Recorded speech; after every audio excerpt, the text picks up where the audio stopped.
Okay, तो बच्चों नया टॉपिक वेक्टर है। आप देखिए इसको एक बार हम लोग पढ़ते हैं। वेक्टर चैप्टर इम्पोर्टेंट है। अगर हम बात करते हैं कंपैरेटिव एग्जाम की बात करते हैं तो कम से कम देखिए जो बच्चे 12th में होते हैं उनके पास दो ही मेन होता है, जो जिसके लिए मतलब सबका अपना एक सपना है होता है कि जो बच्चे 12th में अगर मैथ लेके पढ़ते हैं तो वो लोग एनडीए और आईआईटी की क्या सोच रखते हैं कि एनडीए आईआईटी में कुछ ना कुछ क्रैक करना है। अक्सर जो बच्चे 12th ही पास होते हैं, ठीक है, तो ऐसा सपने के साथ लोग करते हैं। लेकिन फिर भी बात करते हैं बच्चे एनडीए में अगर हम बात करते हैं तो वेक्टर से सिर्फ कम से कम मान लीजिए 10 क्वेश्चन, 10 to 8 मतलब 8 to 10 क्वेश्चन सिर्फ एनडीए में वेक्टर से ही आते हैं। इसमें 3D नहीं शामिल है, 3D की बात नहीं कर रहे हैं हम लोग। और आईआईटी मेंस की बात करें कम से कम 2 क्वेश्चन आपको आईआईटी मेंस में मिलते हैं वेक्टर के, 3D शामिल नहीं हो रही है। और जब 3D मिला देंगे तो कम से कम 4 क्वेश्चन तो आपके आते ही आते हैं। 3 से 4 सवाल वेक्टर 3D मिला के आईआईटी मेंस से पूछते हैं और एनडीए में ऐसा पूछा जाता है, ठीक है। इसलिए ये चैप्टर हमारे लिए बहुत यूज़फुल हो जाता है। हमें पता है कि आप लोग फिजिक्स में वेक्टर पढ़े होंगे, कुछ हद तक पढ़ा होगा, A dot B A cross B निकालना, तो वहाँ से नहीं काम चलने वाला है। यहाँ हम लोग वेक्टर डिटेल पढ़ेंगे, वेक्टर होता क्या है। तो क्लास बाइलिंगुअल रहेगी, हिंदी दोनों रहेगी। आप ध्यान से देखिए, वेक्टर के पास बच्चे 3 चीज़ें होती हैं। मैग्नीट्यूड होता है, मतलब क्या होता है बच्चों बोलो, मापांक होता है, ठीक है। किसी वेक्टर का अपना मापांक होता है। डायरेक्शन होती है, मतलब वेक्टर की दिशा होती है। और पॉइंट ऑफ एक्शन होता है कि वेक्टर किस ओर जा रहा है। या इसको भी एक मतलब पॉइंट ऑफ एक्शन मतलब वेक्टर की स्टार्टिंग पॉइंट कहाँ से है, ठीक है, या प्रारंभिक स्टेज बोल सकते हैं, प्रारंभिक अवस्था बोल सकते हैं, ठीक है, कि ये प्रारंभिक इनिशियल स्टेज आप बोला जा सकता है कि कहाँ से वो एक्शन, पॉइंट ऑफ एक्शन क्या है।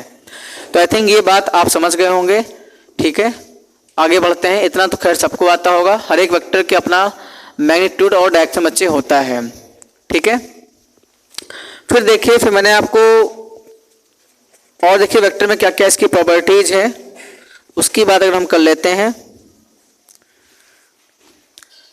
तो वेक्टर बच्चे पहला बात मैंने आपको ये पढ़ाना था कि मैग्नीट्यूड ऑफ वेक्टर होता क्या है। मैग्नीट्यूड ऑफ अ वेक्टर, सब बच्चे मैग्नीट्यूड मीन्स मापांक तो जानते हैं, लेकिन थोड़ा सा दिक्कत होती है वो सही से इसका आखिर मैग्नीट्यूड होता क्या है। रियल में मैग्नीट्यूड की बात जब करते हैं तो बच्चों एक वेक्टर की हम लोग लेंथ की बात करेंगे। ये क्या होता है, the length of a vector is called the magnitude of a vector. किसी वेक्टर के बच्चे जो लेंथ क्या है, कितना लंबा वेक्टर है। मान लीजिए आपके पास में ये वेक्टर है बच्चों, है वेक्टर ए, तो इसकी इस वेक्टर की जो कितनी लेंथ होगी, मतलब मॉड ऑफ ए, अगर हम ये वेक्टर लिखा हुआ है उसके ऊपर अगर डबल लाइन लगा देते हैं इसको बोलते हैं मैग्नीट्यूड बोलते हैं। इसको क्या पढ़ते हैं आप, मैग्नीट्यूड ऑफ वेक्टर ए हम लोग इसको रीड करते हैं, ठीक है। तो ये बात आपको क्लियर होगी। मतलब किसी वेक्टर की जो लंबाई है, the length of a vector, किसी सदिश की लंबाई को ही उस सदिश का मापांक कहते हैं, मैग्नीट्यूड बोला जाता है। तो ये भी बात आपको क्लियर होगी। आगे देख लीजिए, नेक्स्ट की बात करते हैं। मैंने आपको बताया था पैरेलल वेक्टर, देख लीजिए क्या होता है, क्योंकि सारी बातें इंपॉर्टेंट है। पैरेलल वेक्टर अभी आगे बताएंगे कि कैसे हम लोग पैरेलल वेक्टर चेक करते हैं, ठीक है। इसको बोलते हैं हम लोग समांतर सदिश बोलते हैं, समांतर सदिश। देखिए बच्चों क्या होता है पैरेलल वेक्टर, अपने आप में होता क्या है आप जरा ये देख लीजिए। जैसे मान लीजिए आपके पास एक वेक्टर बच्चे ये है, ये आपके पास में वेक्टर ए है, ठीक है। एक वेक्टर आपके पास में ये है, दूसरा वेक्टर आपके पास में ऐसे है।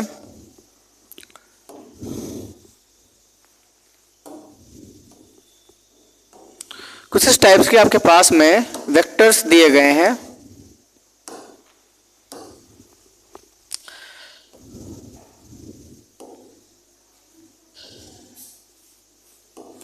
खैर आप इसको ऐसे बना लीजिए, मान लो ये वेक्टर है। तो वैसे जब पैरेलल वेक्टर की बात करते हैं, ठीक है, तो इसका मतलब होता है कि वेक्टर हैविंग सेम और parallel line of action, vector के पास क्या होना चाहिए, सेम या पैरेलल लाइन ऑफ एक्शन होना चाहिए। डायरेक्शन मान लो, देखो दोनों डायरेक्शन सेम डायरेक्शन है, वो भी इधर जा रहा है, वो भी इधर जा रहा है, तो ये भी क्या होता है, पैरेलल वेक्टर है। मान लीजिए ये वेक्टर ए है, ये वेक्टर बी है, तो अभी भी कैसे वेक्टर है, ये वेक्टर है पैरेलल, ठीक है। बच्चों डायरेक्शन अपोजिट हो भी सकता है, मान लो ये इधर जा रहा है, उधर जा रहा है, तो भी वेक्टर कैसे हो जाएंगे दोनों, ये भी दोनों वेक्टर पैरेलल वेक्टर की कैटेगरी में आ जाएगा। मतलब डायरेक्शन सेम हो भी सकता है और डायरेक्शन सेम नहीं भी हो सकता है। तो आई थिंक यहाँ तक आप समझ गए होंगे। अगली जो इम्पोर्टेंट बात है वो ये है कि इक्वलिटी ऑफ टू वेक्टर्स किस केस में हमको करना होता है, ठीक है। दो वेक्टर कैसे इक्वल आप प्रूफ करेंगे। अगला है इक्वलिटी ऑफ टू वेक्टर, दो सदिशों का बराबर होना। ये देखिए, ये बहुत ही इम्पोर्टेंट बात है, अक्सर इसमें दिक्कत होती है। अगर दो वेक्टर बच्चे आपस में इक्वल हैं तो याद रखेंगे उनका मैग्नीट्यूड और डायरेक्शन सेम होता है, ठीक है। If two vectors are equal then their magnitude and direction are same. अगर दो वेक्टर आपस में बराबर हैं तो उनका मापांक और दिशा क्या होती है, बराबर होनी चाहिए। ये बात आप ध्यान रखेंगे, ठीक है। तो आइए इस पे हम लोग अब आगे ले चलते हैं और भी जो कॉन्सेप्ट्स हैं वो आपको बताते हैं। अब धीरे धीरे हम लोग कॉन्सेप्ट की तरफ आगे बढ़े, बिकॉज कॉन्सेप्ट का जरूरी है। अगर आपके अंदर कॉन्सेप्ट अच्छा है तभी क्वेश्चन में अच्छे अटेम्प्ट कर पाएंगे, बिना कॉन्सेप्ट के एक भी सवाल आपके लगेंगे नहीं, ठीक है। तो अगला जो आपका कॉन्सेप्ट बच्चे है वो है आपके पास में यूनिट वेक्टर का कॉन्सेप्ट है, यूनिट वेक्टर, ठीक है। इसको हम बोलते हैं एकांक सदिश बोलते हैं, एकांक सदिश। तो इसका मतलब ये होता है कि ऐसा वेक्टर जिसकी मैग्नीट्यूड 1 होता है उसको क्या बोलते हैं, यूनिट वेक्टर बोलते हैं। तो लिखेंगे आप अ वेक्टर हैविंग मैग्नीट्यूड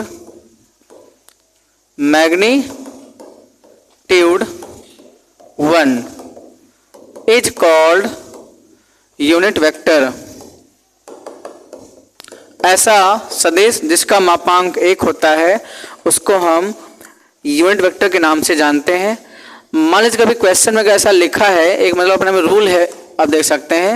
मान लो ऐसा लिखा है क्वेश्चन में, if vector A is a unit vector, अगर वेक्टर ए अपने आप में एक यूनिट वेक्टर है, एकांक सदिश है, देन तो आप ये मानना पड़ेगा आपको सर इस वेक्टर का जो मैग्नीट्यूड है वो किसके इक्वल है, 1 के इक्वल है, ठीक है भाई।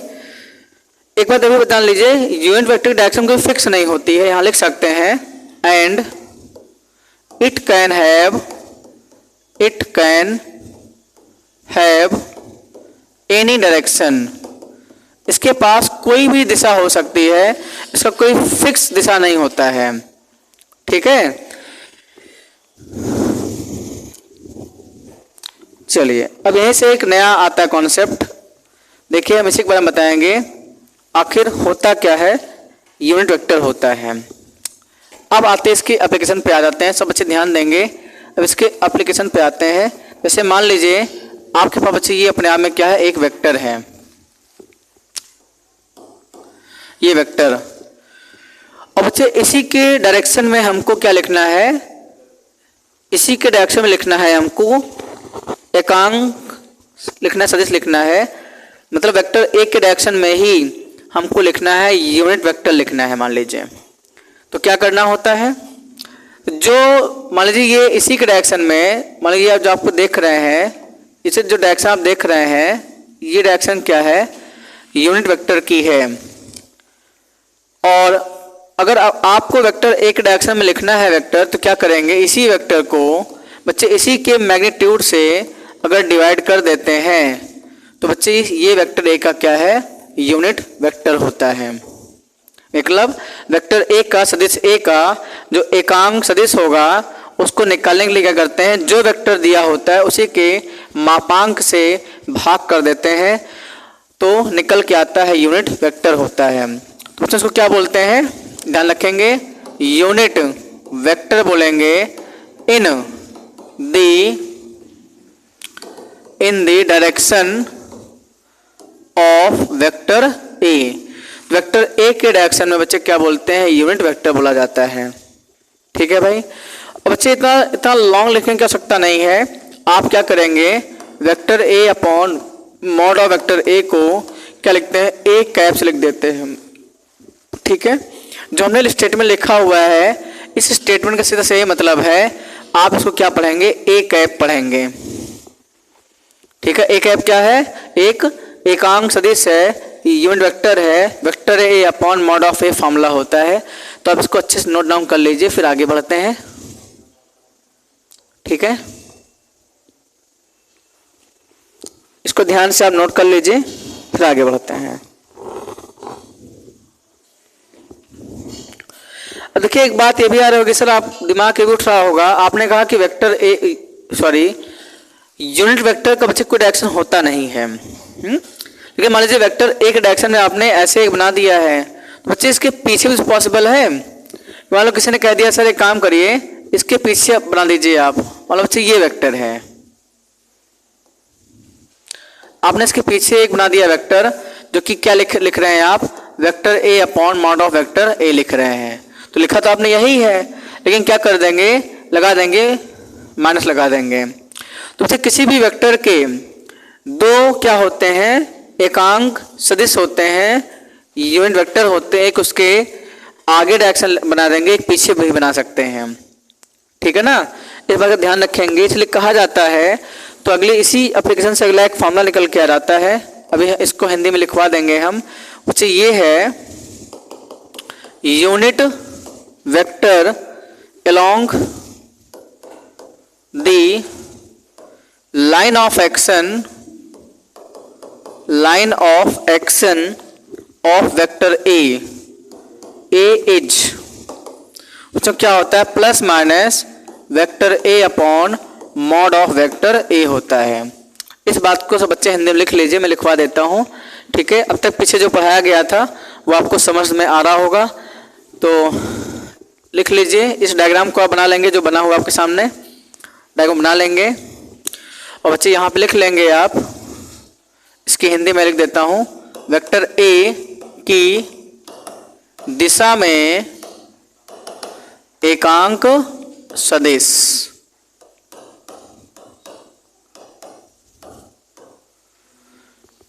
ठीक है,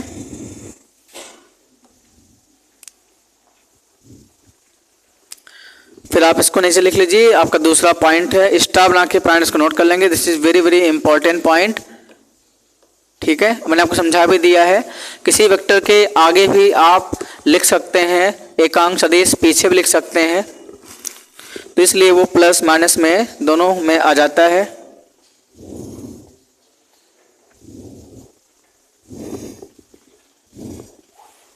अभी आप सब बच्चे इस कॉन्सेप्ट ध्यान देंगे, आपका अगर अच्छा कॉन्सेप्ट बिल्डअप होगा तभी आप क्वेश्चंस अच्छे से सॉल्व कर पाएंगे, इसलिए कॉन्सेप्ट का स्ट्रांग होना बहुत ज़रूरी है।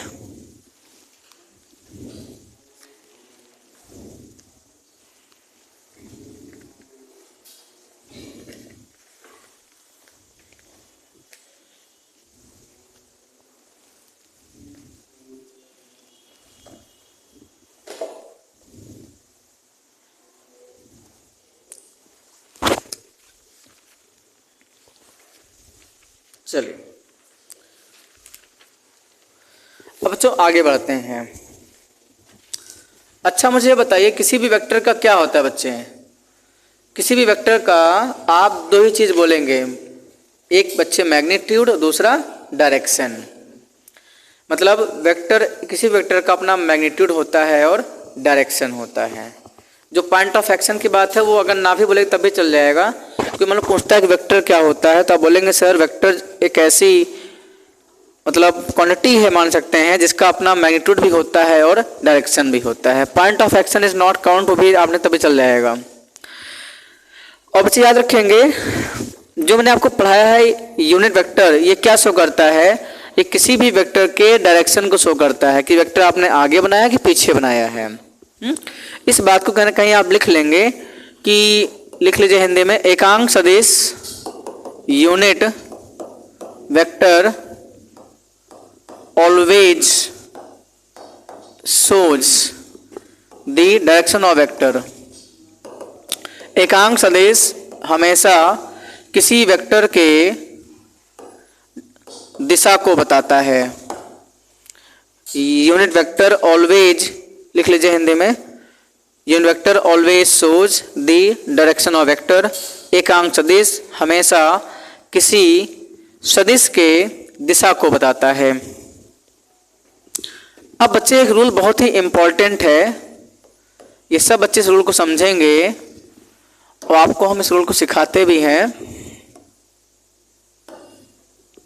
देखिए मान लीजिए हमने कह दिया आपको, हमने एक वेक्टर दे दिया है आपके सामने और उस वेक्टर का हमने दे दिया क्या? मैग्नीट्यूड दे दिया है।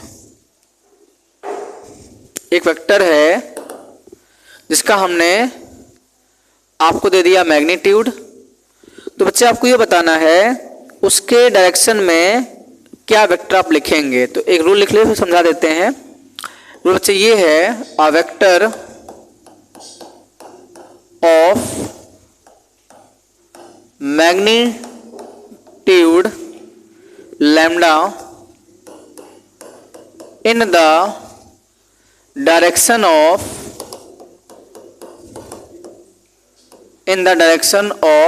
Vector A is. लिखिए एक सदिश जिसका मापांक लैम्डा है, कॉमा, एक सदिश जिसका मापांक लैम्डा है, कॉमा, तो सदिश ए की दिशा में उस सदिश को देखिए ध्यान से, तो क्या लिखेंगे? अच्छा ये बताइए जी, यहाँ क्या होगा? मैग्नीट्यूड, यहाँ क्या होगा? डायरेक्शन। समझाते बताते हैं। अच्छा यहाँ पे आप क्या लिखेंगे? डायरेक्शन लिखेंगे। डायरेक्शन मतलब दिशा आप लिखेंगे यहाँ पे, फिर समझिए, अभी लिखवाते हैं आपको। और यहाँ पे क्या लिखेंगे? उसका लिखेंगे मैग्नीट्यूड लिखेंगे, मतलब मापांक लिखेंगे। बात समझिए। तो बच्चे हमने कहा एक वेक्टर जिसका मैग्नीट्यूड लैम्डा है, तो लिख लो मैग्नीट्यूड लैम्डा, लिख लिया। और वेक्टर ए की दिशा में हमको वेक्टर रिप्रेजेंट करना है, दिखाना है, तो क्या लिखेंगे आप? डायरेक्शन। और बच्चे होता क्या अभी लिखा दिए थे, unit vector always shows the direction of vector. Unit vector हमेशा किसी वेक्टर की दिशा को दिखाता है। तो यहाँ क्या लिखेंगे? इसी वेक्टर ए का जो आपको यहाँ लिखा हुआ है बच्चों, इसी वेक्टर ए का क्या लिखेंगे? यूनिट वेक्टर लिख देंगे। मतलब क्या लिखेंगे आप? Vector A upon mod of vector A. ठीक है, तो ये बन गया आपके सामने, एक फॉर्मूला बन गया। इसको एक बार फिर से सही करके लिख के दिखा देते हैं कि किस तरीके से आप इसको लिखना है।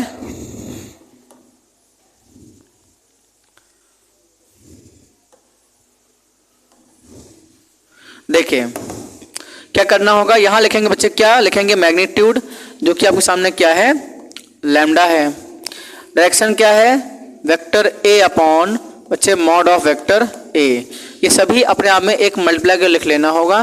तो ये एक रूल बन गया। देखो अब हम चाहते हैं रूल को ऐसे लिखा देते, लेकिन आपको समझ में ना आता, इसे जरूरी है बताना। किसी वेक्टर के डायरेक्शन में मान लो अगर दूसरा वेक्टर लिखना है तो उस वेक्टर को लिखेंगे क्या, मापांक भी लिखेंगे और साथ में डायरेक्शन लिखेंगे। और डायरेक्शन का तरीका क्या होता है, उसी वेक्टर को उसके मैग्नीट्यूड से भाग कर देंगे, डिवाइड कर देंगे, तो आपको डायरेक्शन आ जाती है। नोट करिए।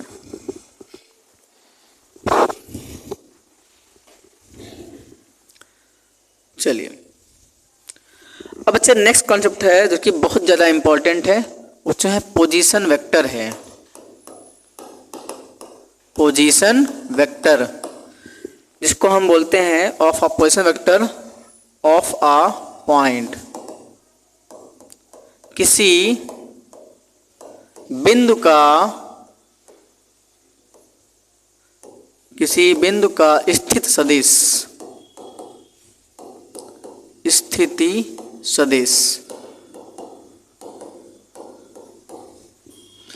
किसी बिंदु का बच्चे स्थित सदिश से आप क्या समझते हैं, ये आप सब बच्चे ध्यान देंगे। ठीक है, देखें तो बच्चे इसके डेफिनेशन यही है, it is the vector joining origin to that point, joining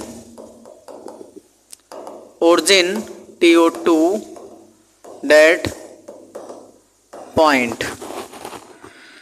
या भी बोल लिख सकते हैं ब्रैकेट में directed towards that point, directed towards, सब हिंदी में लिखा देते हैं, टूवर्ड्स दैट पॉइंट। बच्चे ये एक ऐसा वेक्टर होता है जिसको हम ओरिजिन से ज्वाइन करते हैं। तो लिखिए यह एक ऐसा सदिश है, लिखिए इसके आगे, यह एक ऐसा सदिश है जिसको मूल बिंदु से मिलाया जाता है। यह एक ऐसा सदिश है जिसको मूल बिंदु से मिलाया जाता है। लिखो ब्रैकेट में, फिर उसको लिखिएगा ब्रैकेट में, जो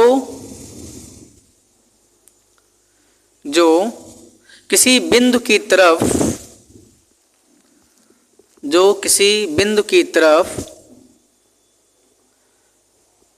इंगित करता है, डायरेक्टेड टूवर्ड्स दैट पॉइंट, जो किसी बिंदु की तरफ इंगित करता है। मैंने हिंदी में बता दिया है, सब बच्चे देखेंगे। It is the vector joining origin to that point. आप ऐसा वेक्टर जिसको कि आप ओरिजिन से ज्वाइन जरूर करेंगे। तो सब लोग ध्यान से देखिए, जैसे मान लीजिए आपके पास बच्चों वाई एक्सिस है और ये आपके पास में एक्स एक्सिस है। तो ये ओरिजिन, इसमें आपको बात ओरिजिन हर एक वेक्टर को, जो आप मान कोई पॉइंट ले लिया आपने, ये पॉइंट मान लो बच्चे पॉइंट ए है। अगर इस पॉइंट ए का लिखना है क्या, स्थित सदिश लिखना है, इस पॉइंट ए का लिखना है पोजीशन वेक्टर। तो सबसे पहले इस पॉइंट ए को बच्चे कहाँ से मिला देंगे, ओरिजिन से आप मिला दीजिए। इस पॉइंट ए को कहाँ से मिलाएंगे भाई, हम ओरिजिन से मिला देंगे। ये लो मिला दिया हमने ओरिजिन से। ठीक है, मान लीजिए आपके पास में कोई बच्चे पॉइंट के पास में बी पॉइंट है, तो बच्चों इस पॉइंट को भी कहाँ से मिला देंगे हम लोग, ओरिजिन से ही इस पॉइंट बी को हम लोग मिला देंगे। ठीक है, और जो मतलब जिस भी पॉइंट का निकालना है पोजीशन वेक्टर, उस पॉइंट को ओरिजिन से मिलाना जरूरी है। ये डेफिनेशन होती है पोजीशन वेक्टर की। तो आप पॉइंट को मिला दीजिए ओरिजिन से।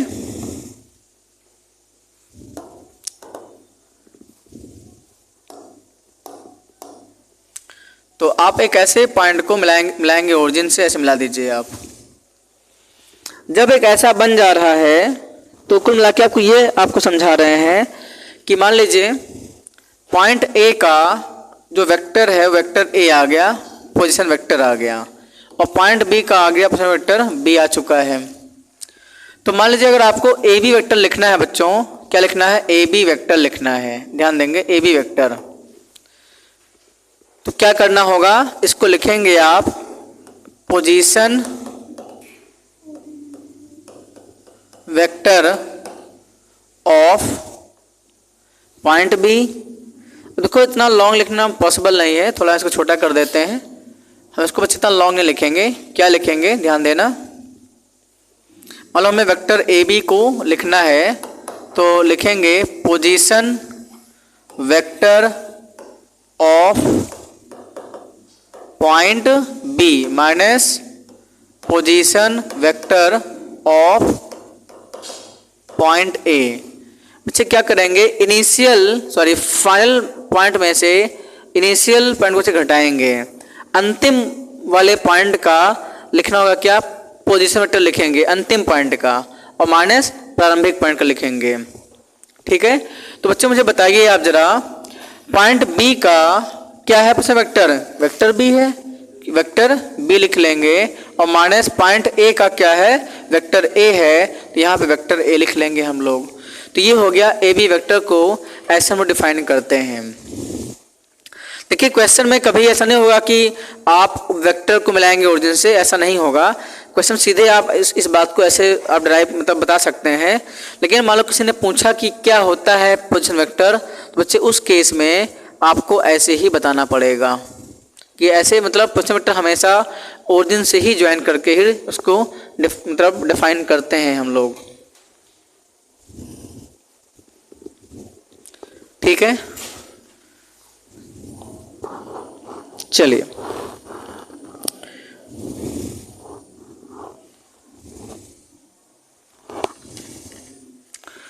अब बच्चे क्वेश्चन कुछ करके देख लीजिए आप लोग। तो बच्चे आज की क्लास का जो पहला क्वेश्चन लिखिए, फाइंड, हिंदी में बता देंगे अभी, आप अपना डायग्राम बना के नोट कर लीजिए। Find the vector joining two points having position vector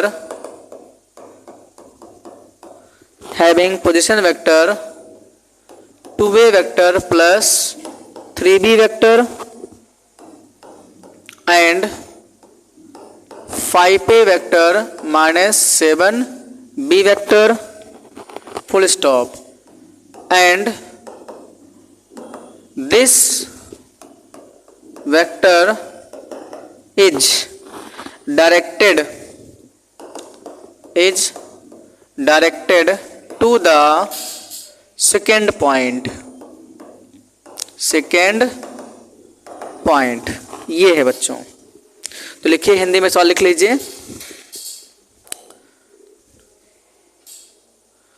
दो बिंदुओं को मिलाने वाले उस सदिश को ज्ञात कीजिए। दो बिंदुओं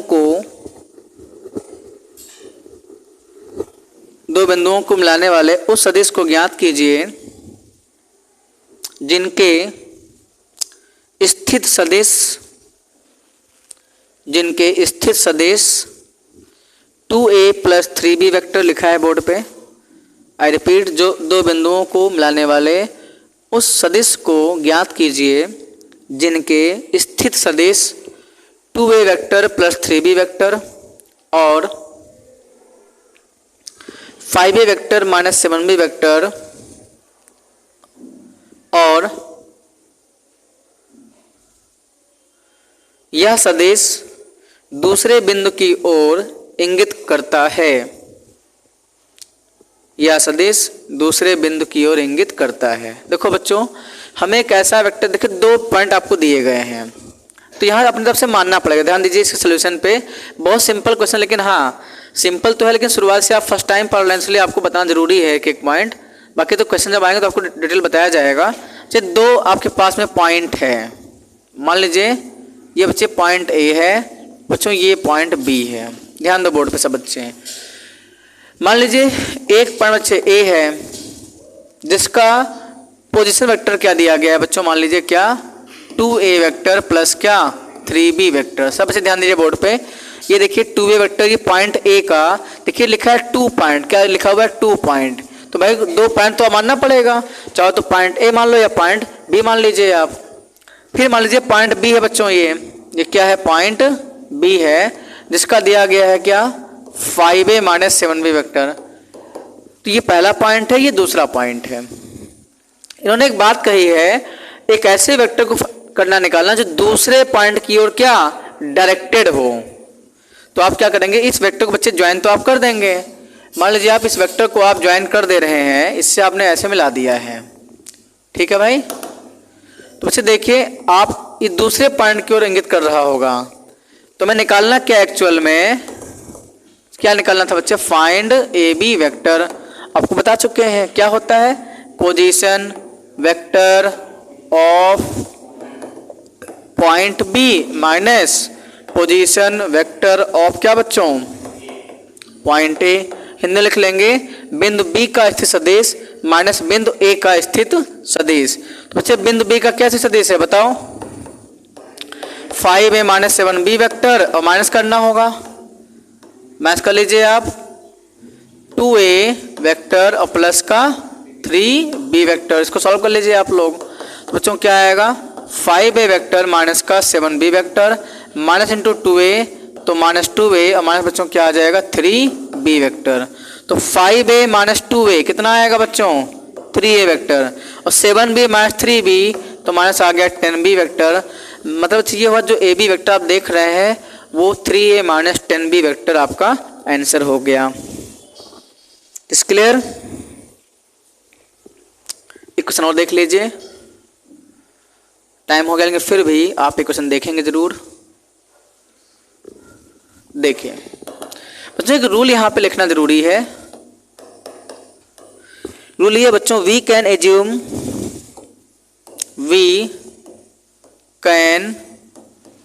assume position vectors of points ourselves. लिख लीजिए इसको हिंदी में, हम अपने आप से बिंदुओं के, लिखिए रूल डाल के हेडिंग बच्चों, हम अपने आप से बिंदुओं के स्थित सदिश मान सकते हैं। हम अपने आप से बिंदुओं के स्थित सदिश मान सकते हैं।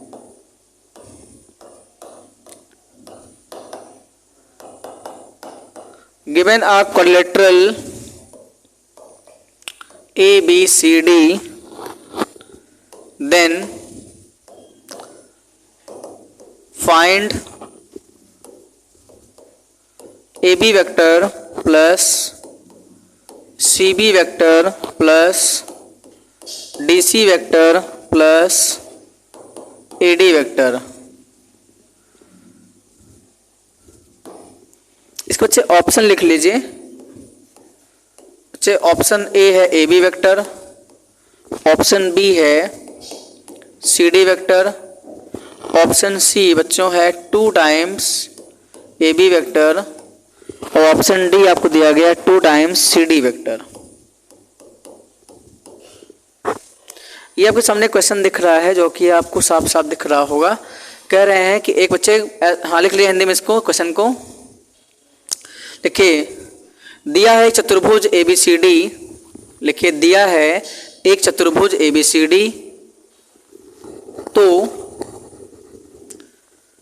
तो AB vector plus CB vector plus DC vector